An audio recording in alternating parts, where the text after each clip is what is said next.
Di samping itu, kesetiakawanan sosial, kepedulian dan sebagainya sesama umat, sesama manusia itu pun harus dilakukan.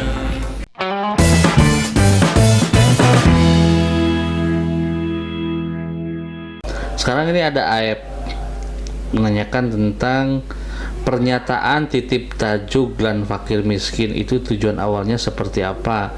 Apakah ada kaitannya dengan banyaknya pengemis di Cirebon, katanya gitu. Nah, ini tentang sebuah hasanah yang oleh kami di Cirebon itu disebut sebagai petatah petitih.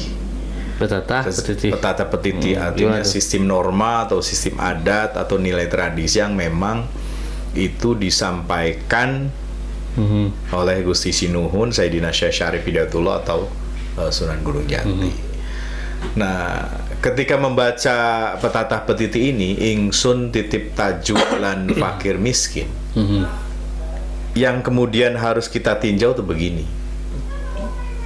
Yang kata ganti diri ingsun itu adalah kata ganti diri yang punya makna adalah saya, dan sayanya tersebut adalah Sunan Gunung Jati, pendiri Cirebon. Artinya orang yang bersama Mbahku Cirebon, artinya membangun dan melahirkan Cirebon. Ya, ya. Nah, kenapa pesan yang muncul itu di situ ada kata tajuk dan fakir miskin. Nah, tajuk itu kan lebih ke habluminallah misalnya.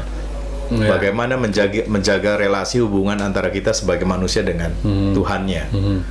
Sementara fukoro masakin, fakir miskin itu relasi dengan sesama manusia.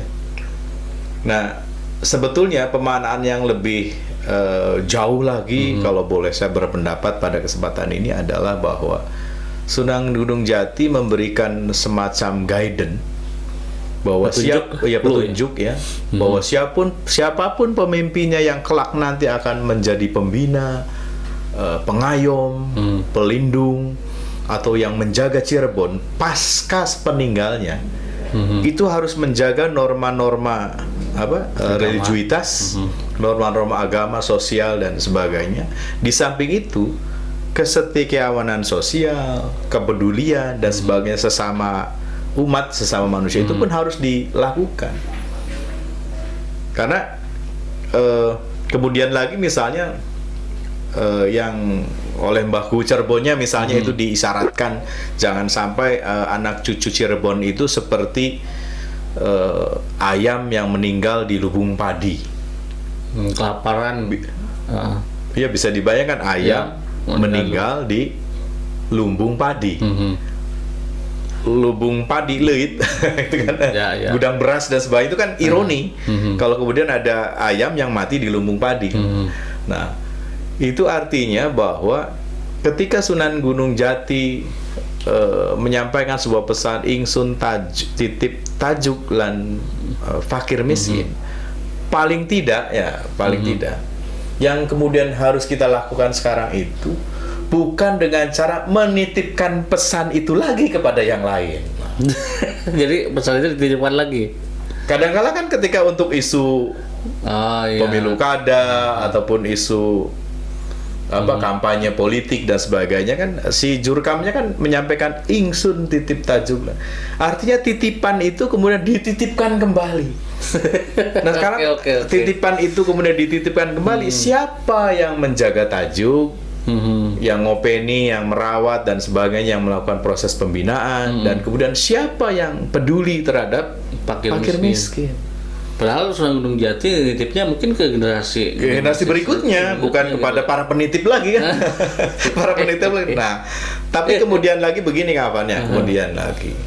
Nah, siapapun adanya kita yang secara kebetulan misalnya, mohon maaf, lebih memilih untuk menempatkan tangannya itu di bawah, ya kan?